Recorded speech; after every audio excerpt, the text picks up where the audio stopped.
Welcome back. Well, it's certainly not been a joyride as such for Siddaramaiah and co, and they have made mistakes or two so far. Well, here's a look at what we feel were some avoidable mistakes by the government. First of all, it was the Koppal DC's transfer, Tulsi Maddineni. The DC was transferred under pressure after it was alleged that Maddineni had initiated a probe against Minister Shivraj Tangadigi's brother, and there was a lot of pressure regarding his transfer, and the Chief Minister is believed to have buckled under pressure to transfer the officer. In fact, even the governor had gone to the extent of objecting to the DC's transfer. This is the mistake number one that can be listed. The second mistake being after the Annabhagya scheme was announced, it proved to be a major problem for APL card holders, as the Annabhagya scheme benefits were reserved only for BPL families. The scheme of providing 10 kilograms of rice to APL card holders was abruptly stopped, and it is believed, it is of the opinion at this point in time, that middle class families have been the worst hit by the government's decision. Well, that was mistake number two. Mistake number three being a new parallel position was created in the Home Department. The government is, in all likelihood, might create an internal security advisor post is what is being said. However, no clarity on that as such. And finally, mistake number four is the removal of Deve Gowda's portrait. In fact, let's not forget this had created a lot of controversy and embarrassment. Well, these were the four mistakes that can be listed after much talks among our seniors, as well as several other inputs coming in from experts. We have finally concluded that this could be listed as the four mistakes of the Siddaramaiah government.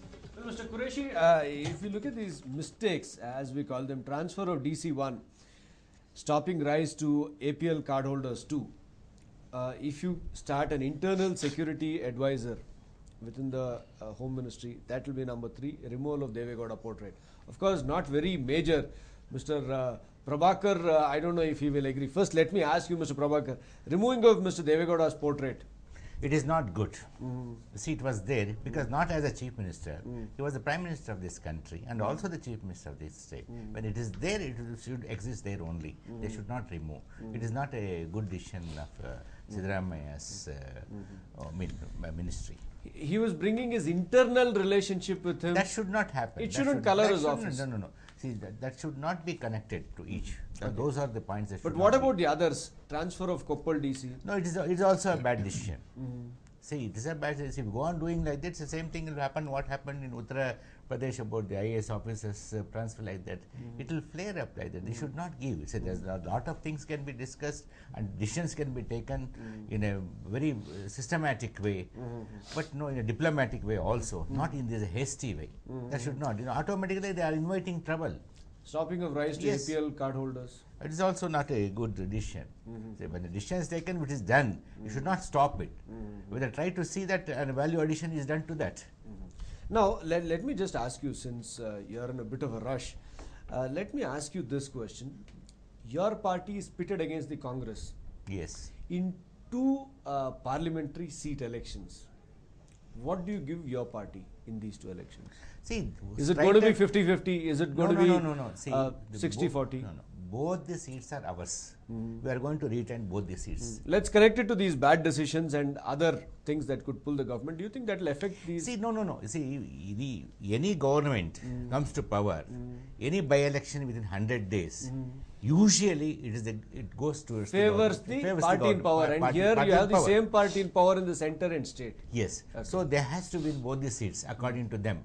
According to us, this is totally Congress versus anti-Congress, and both the seats are ours. And we have got a strong portfolio and voters belt we have, and we are going to win both the seats at any cost.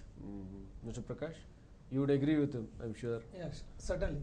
They are going to win both the seats. Anyway, you're supporting not because them, we are only, no. Not because we are only supporting, but because their strength is in Mandya and South Karnataka belt.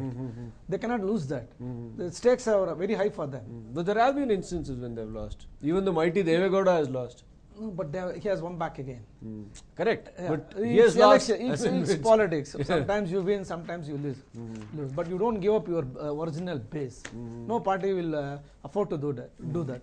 Brijesh, quickly I want to ask you, Mandya and Bengaluru rural, will JDS win it, will Congress win it?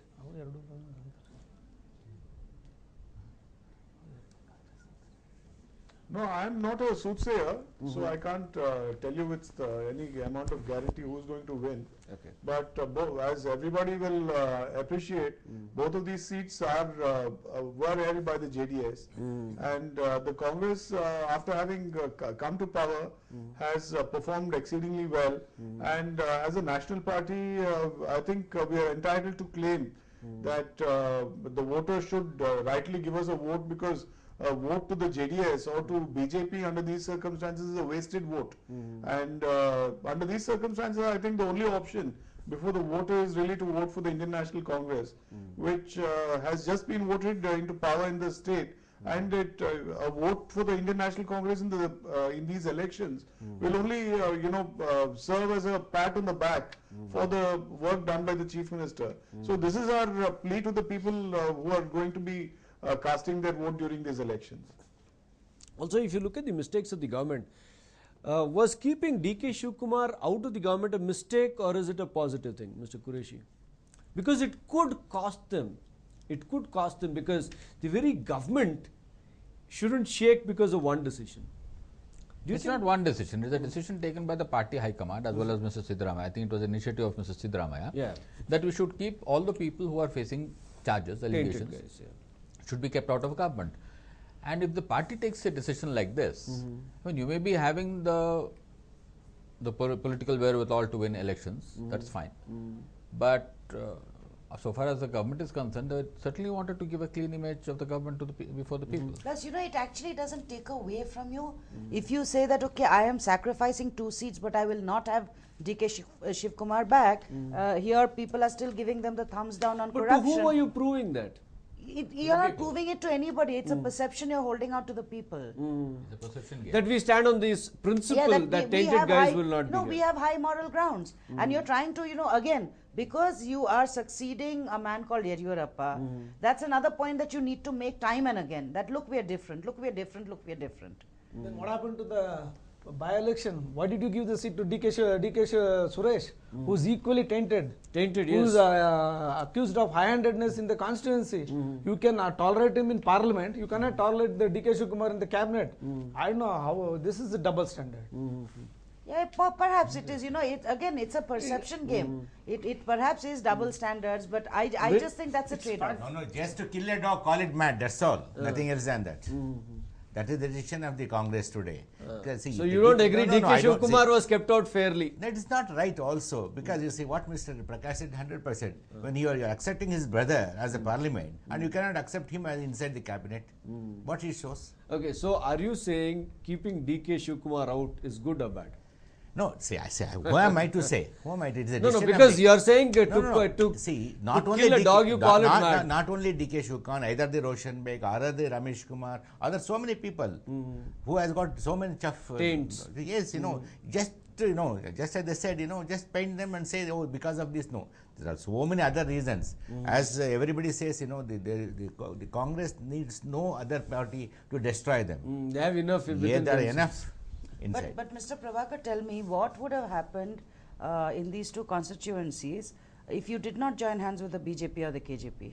What did you stand to lose? No, we are stand to gain, not to lose. So why did you need to? I'm saying if you're on such confident ground, why did you need to join hands with so-called join hands? No, we are not joined They are hands. supporting you. No. They are supporting us. But you are happy. You in fact, You're that's happy what that you they're desire. supporting you. It's the only thing. Congress versus anti, that's it. You are talking about it now. What is the sudden need for So this earlier it was anti-Congress? secular and non-secular, now it's see, Congress and anti-Congress. You see, BJP might have withdrawn because they are sure that they are not going to win the seats. So they also thought, it is only JDS seat, let them win. That may be the thinking of the BJP. But do you still call yourself secular after all this?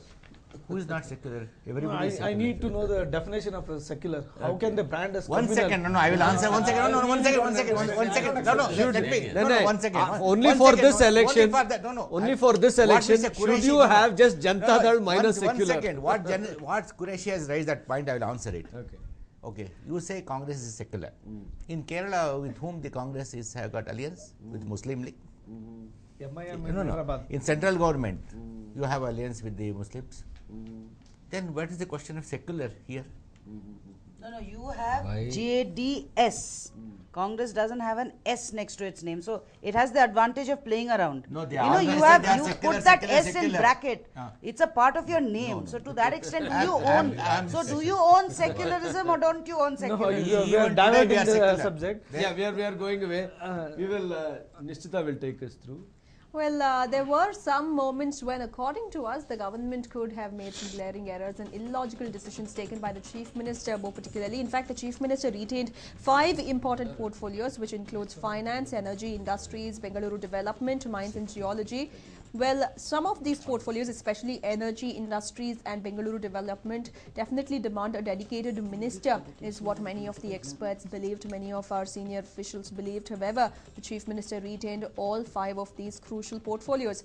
Second one that can be termed as an illogical decision is that there were no cabinet ranks given to several crucial departments. For example, the Agriculture Department was given the Ministry of State rank. However, on the other hand, Horticulture Department was given a cabinet rank. Also, on the other hand, Primary and Higher Education Department, it received an aid of 60 crore rupees from the central government, but still it was not given a cabinet rank. There was also no cabinet rank given to the Medical Education Department as well as the Food and Civil Supplies Department. Now, moving on to the third illogical decision that can be termed illogical rather is the improper allocation of portfolios. Several ministers were dissatisfied with the portfolio that was given to them. R.V. Deshpande was given the Higher Education Ministry portfolio despite disinterest, and Abhay Chandra Jain was given the Fisheries Ministry, as we spoke earlier, despite his opposition to it. Yadgir's Babu Rao was given the ports portfolio, which again did not make too much of a sense, did not become a very satisfactory point for the government.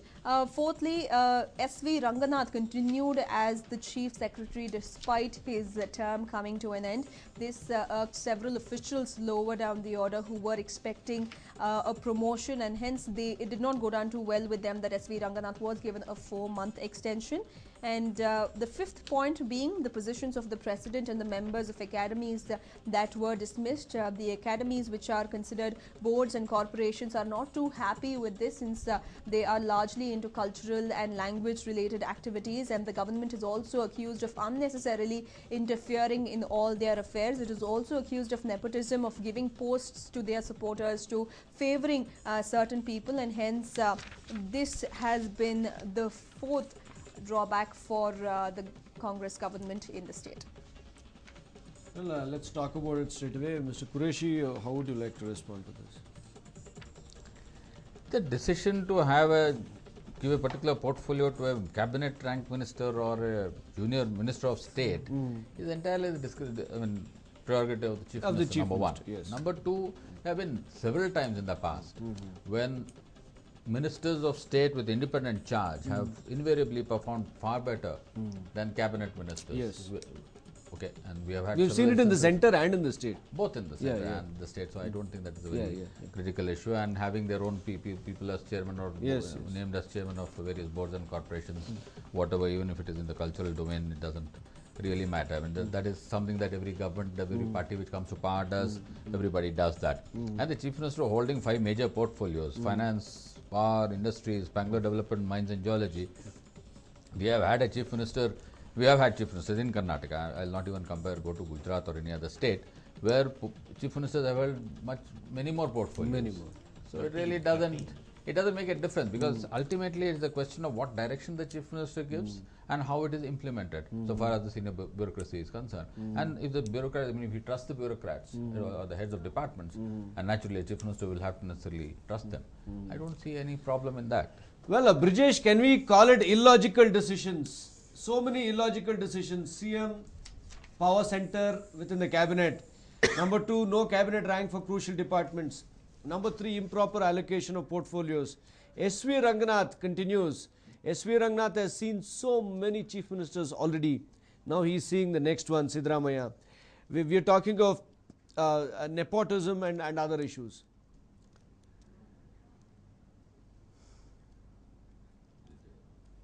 No, these are petty issues, you see. I don't think you can really hold it against the government.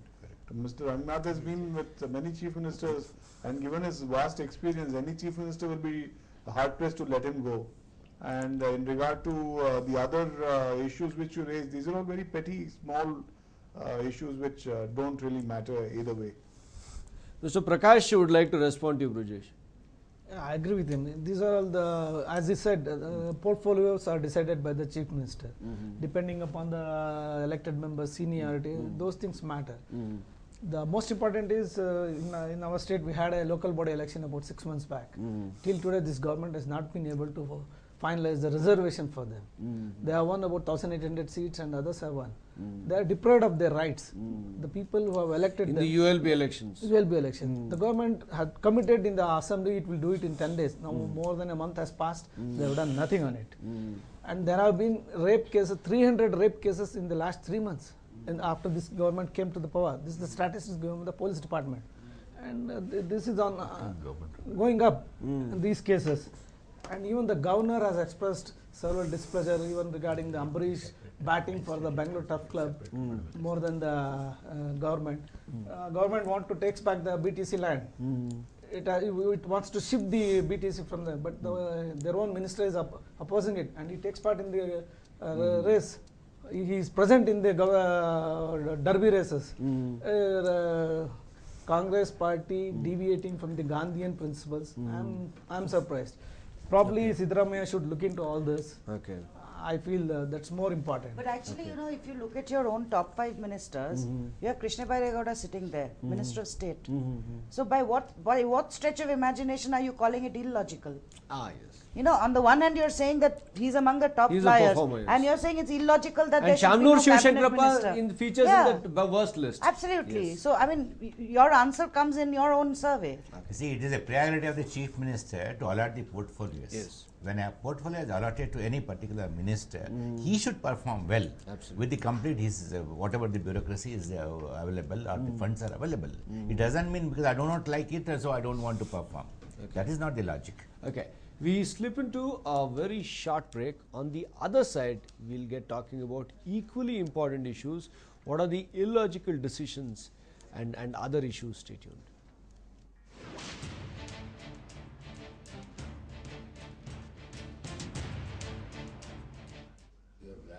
Well, the government had many moments of glory. Our team sat down and analyzed all the decisions taken by the government and jotted it down. A few good decisions that benefited the people. Well, here's a look at what we feel made a change for the people, made a change for the better. The first one being the housing subsidy increased from 75,000 rupees to 1.2 lakh rupees. The first good decision taken by the Siddaramaiah government, something that worked to the favor of the people, what you see in the television screens at this point in time. Also, there was an agriculture commission that was formed that made sure that scientific rates were fixed for the produce, and 2 rupees was given as a reinforcement to every girl child who attended school, government schools, especially in rural areas, which proved to be quite a reinforcement to these students, and worked in increasing the attendance in schools. Also, steps were taken to rejuvenate nearly 12,000 lakes and ponds across the state, and also the budget that was announced by the Chief Minister Siddaramaiah did not prove to be an additional burden on the people. These were about 5 good decisions that we listed were taken by the Chief Minister of the state. Well, Ms. Shashwati, how would you respond to this? Good decisions? See, I mean, let's look at the broad picture. On a more serious note, what is it that this government needed to do to be able to take the state to its in the direction that is required, right? If you look at the human development indices in Karnataka, there are several points of worry. And if you accept Like, that for example? Like for example, infant mortality rate, Infant mortality. nutrition, okay, your per capita expenditure. These are poverty But level. you know, at when the 23%. government really gets worried, it will get worried if there is a steep decline on any one of these indices from the previous years. But more or less, it's not showing any drastic movement. No, it is. Over the last 10 years, you have seen some movement, but that's not the point. The point is, if you accept the role of a government as a welfare, you know, is the primary role of a government Yeah. being public welfare, then some of these decisions are obviously aimed in that direction. What we would otherwise call populist. Yeah. You know, so sometimes populist decisions are not necessarily bad decisions, but the question really is, while the common man is happy that I have not been taxed, the question that Siddaramaiah will have to answer to all of us is, where is the money going to come from? Now that is a question that has up until now not been answered. So whether these piecemeal decisions are good or bad, yes, some of them are good, most of them are good, but that's really not the question. The question is, are these decisions in the direction that cumulatively we all need to take? Brijesh, would you like to respond? Good decisions?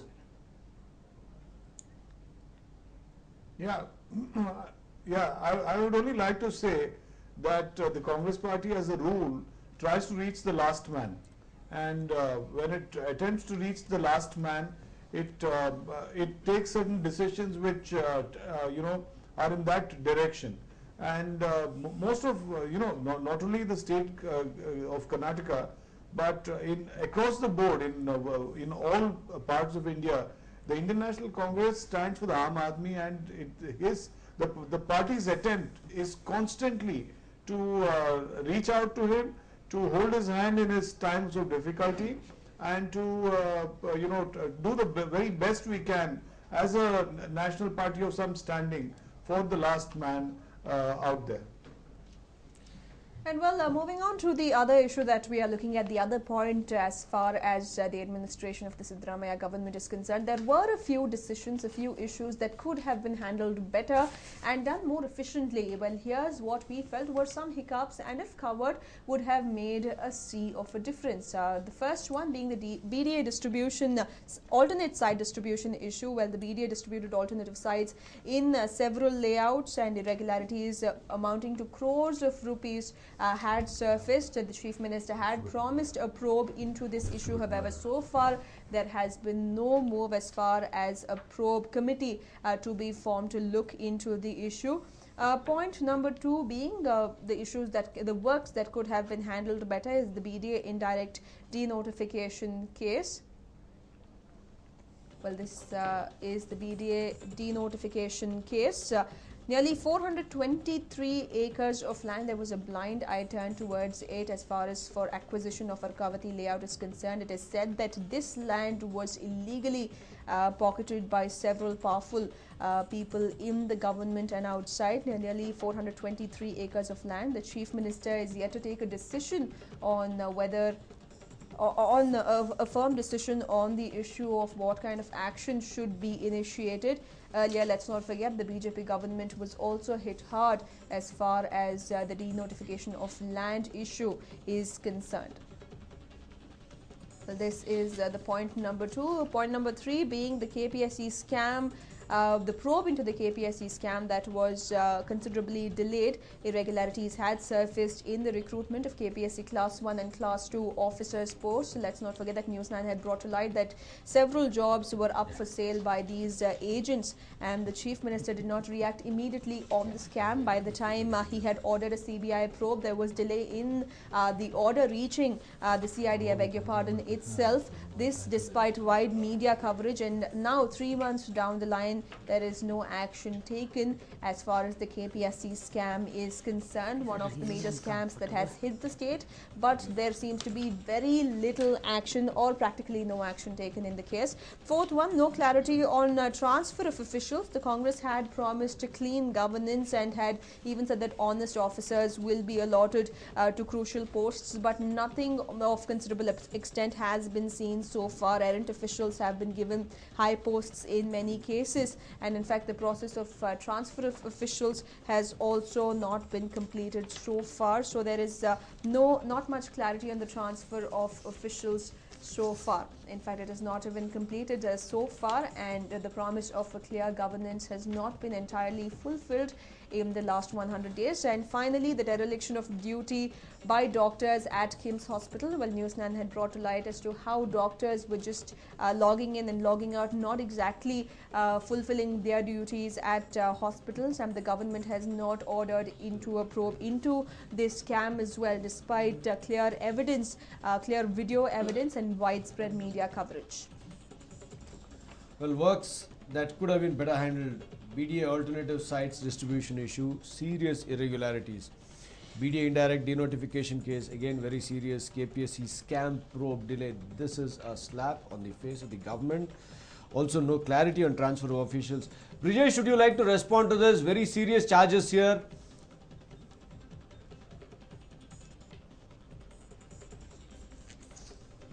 Yeah, but I think some of these issues really need to be looked into, and they are in fact being thought of very seriously, and of course there is some time being taken in these in responding to these issues, but the Chief Minister has great integrity, and he is a man of great sagacity. And I'm sure he will respond to this adequately and with firmness, which is required. He'd better do that if he wants to come clean. Prakash, would you like to respond? I feel this government is focusing more on populist schemes, paying 2 rupees to girl child, 1 rupee rise, and waiving off the loans. There are no long-standing infrastructure projects have been announced, where building of roads, on power sector, improvement of power sector. These are the things which create jobs. But unfortunately, on that count, this government has failed totally to give a direction. Unemployment is a very serious problem, and also the price rise. This Aam Aadmi, Brijesh was saying Congress stands for Aam Aadmi. But if you go to the market and see, ask them the rate, Aam Aadmi is finished. Is burdened with such a huge price rise. So no action on those points. They have to look into the long-term gains. Unfortunately, they are only focused on populist schemes. They should now, at least after the 100 days, I feel they should do it. Okay. So BJP not very happy with what the Congress is doing, and Mr. Prakash pointing out the serious lack, according to him, within the government. We won't take too much time on that. We slip into a very short break. Stay tuned.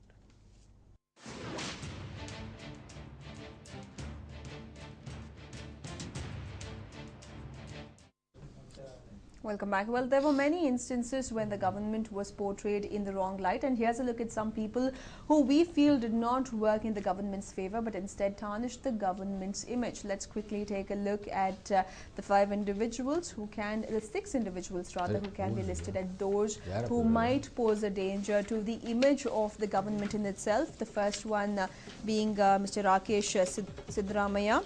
He is the Chief Minister's son. It is accused that he utilizes his father's position for his benefit and is in constant touch with top IAS and IPS and IFS officers. He also is believed to play a key role in deciding transfers in top posts. He is also in constant touch with Class 1 contractors.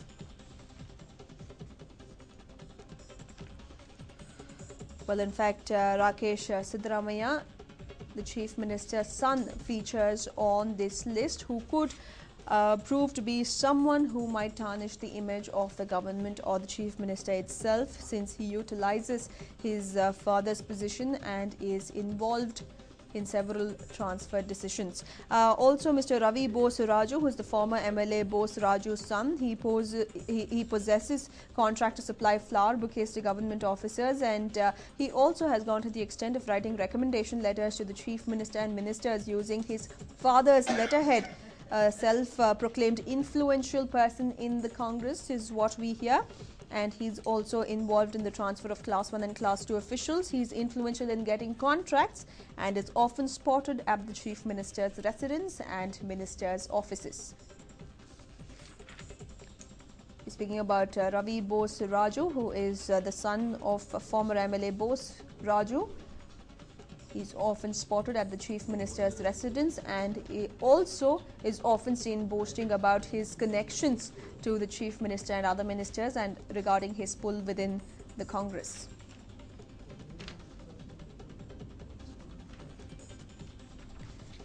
Thirdly, we have Mr. Kempaiah, who's a former IPS officer. He's a prominent face in the Chief Minister's close circle. It is said that he meets the Chief Minister either in the wee hours of the day or late in the night. Kempaiah is accused of mediating officials' transfers. It is also said that the Home Minister is unhappy with Kempaiah's interference is concerned. The Chief Minister is keen to appoint Kempaiah as a security advisor, and clearly this has not gone down too well with the Home Minister or the KPCC leaders, who are unhappy with his activities and have even complained to Digvijay Singh about it. And next up, we have Mr. Sunil Bose, who is H.C. Mahadevappa's son. Sunil Bose is accused of interfering in the PWD department activities. He is accused of interfering in transfer of engineers, is what is told. Also, the PWD engineers allegedly approach Sunil Bose for their transfer recommendations. It is also said that Bose has belittled the recommendation letters by several other senior Congress leaders, and he has a lot of power as far as transfers are concerned. Sunil Bose is accused of being involved in illegal sand mining and transportation of the illegal sand as well. Congress leaders have complained against Bose to the KPCC. And finally, we have Mallavalli Shivanna, who is again a close aide of Chief Minister Siddaramaiah. Shivanna is believed to be very close to CM's secretary, Srinivas. He is accused of interfering in the transfer of officials, and he belongs to the Kuruba community, same as Chief Minister Siddaramaiah. There are also allegations doing the rounds that he sells posts in boards and corporations in return of money.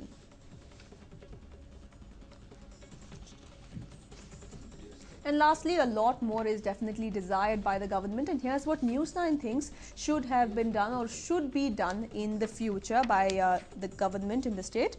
First of all, they need to address civic problems. The government should repair potholes within a given time frame. It should initiate a permanent project to maintain roads, and also there should be a lot of priority as far as waste segregation and disposal is considered. Let's not forget that garbage and roads are the two major issues that the state is battling at the moment, and News9 thinks that this should be one of the major point of focus. Secondly, there should be focus on power production, the focus on producing power to check the power crisis in the state. There should be attention given to deriving power from solar energy, and also schemes should be formulated to make Karnataka a power sufficient state.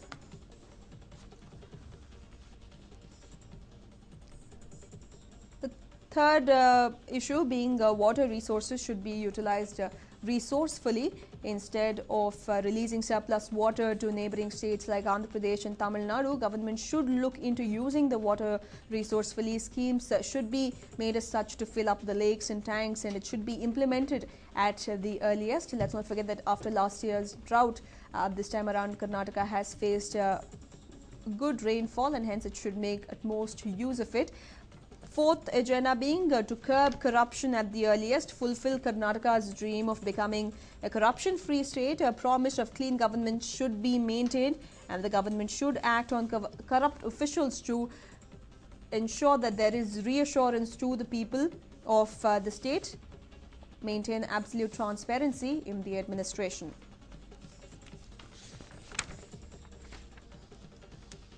And the fifth agenda should be to curb land encroachments in the state. A committee on land encroachments, committee reports rather, there have been numerous committees that have been established. So all the reports should be looked into properly, should be implemented. The Balasubramanian committee recommendations must be implemented. Encroached lands must be recovered as per the A.T. Ramaswamy committee's recommendations. And also, the excess land that has been acquired by the government should be auctioned off, and this money should be utilized resourcefully. And the last and final agenda is to implement Article 371J Amendment Bill. The Article 371J Amendment Bill should be implemented in the Hyderabad-Karnataka region. Permanent steps should be taken to maintain a regional balance. Also, this move should not be politicized.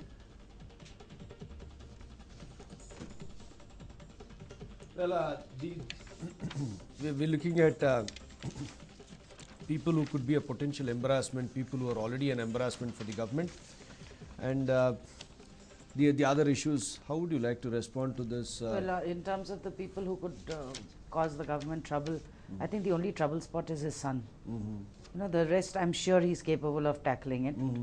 And so I really have no comment to offer, because whether these people can damage, to what extent, only time will tell. Yeah, we've seen this, Mr. Qureshi. You've seen so many star sons. You've seen so many top politician sons turning out to be age of political embarrassment for them, politically or otherwise. How do you look at Rakesh so far? Agreed, he has a potential, but has he utilized No, every it? son has his own potential. I mean, there is no, whether it is Siddaramaia's son or Devegowda's son. We have seen, yes, or even Kumaraswamy's Kumaraswamy's son. son. Everybody has a potential. That is a different issue altogether. But so far as Siddaramaiah has gone so far, I doubt very much if he is going to give any kind of a leeway for his family members to interfere. Let So me far he has ask kept you, himself- Ladas. So far he has kept himself clear on that front. In fact, as a matter of fact, even for his swearing in ceremony, his family members were practically not present. Yes, yes. No, I just want to ask you, if they can create trouble, how can they create trouble? As Rakesh, you've seen, he's someone who's mostly in Mysore. In my understanding, he's there 4 or 5 days a week, and he's here 2 or 3 days. How can he create trouble for his father? There are so many ways sons have created trouble for their father. We have seen the previous- Son-in-law has created trouble for the Sonia Father-in-law, Gandhi and the Gandhi family. There are so many ways they can do it. It could be land deals, it could be transfers, it could be anything for that matter. That So is- far, nothing. You know, that it is actually, too the early challenge actually there- to say that these are the 6 individuals or 5 individuals who are going to create problems for Siddaramaiah. Somebody is involved in transfers. I mean, somebody is acting as a middleman. I mean, there are middlemen all across. And the middlemen who perhaps damage the BJP government, the same middleman could also be damaging the Congress government over a period of time. In the next few years, we will know about all that. But what we need to look at right now, in the first 100 days, in the first 6 months perhaps, is that you look at what kind of a direction is the government going. Is it going in the right direction, number one? Number two, what are the fundamental tenets on which this government will move, whether it will introduce, whether it can tackle or deal with the issue of malnutrition, whether it can tackle and deal with the issue of poverty, whether it can tackle and deal with all the social indicators on the Human Development Index. These are the issues that we need to look at. And if you look at the direction that it is going, yes, it is going in the right, seems to be going in the right direction. Whether it is slow, yes, it is very slow. This government is slow. It takes its own time. There have been cabinet decisions which have been postponed because they want to have a more comprehensive discussion on a particular issue. Government orders are not being released left, right, center like they were released in the last 5 years or maybe even in the last 9 years. There has been a certain change in the processing of decision making, and I think that is a very good move. But how far and where this is going to take and what are the other scandals that are going to hit either of them, I mean, that depends on all this middlemen or whatever. No, the challenge for his son really will be, typically what happens, you've already had some minor issue involving his son in Mysore, you know, and people reacted quite badly to that, saying that, okay, this is not what we expected. Siddaramaiah is turning out to be pretty much the same. But the challenge in situations where the son is, as on date, not interested in getting into politics in a very significant way, is that every action of his must be squeaking clean. Because there is always somebody waiting to catch you on the wrong foot. Absolutely. You know, therefore, what that could be is not something that we can predict today. It is like the decision of removing Devegowda's portrait in the Chief Minister's chambers. Yeah. It is certainly not a decision which perhaps Siddaramaiah would have even thought of taking. He wouldn't be interested in knowing what, I mean, he wouldn't have time to even look around and see whose portrait is there or not there.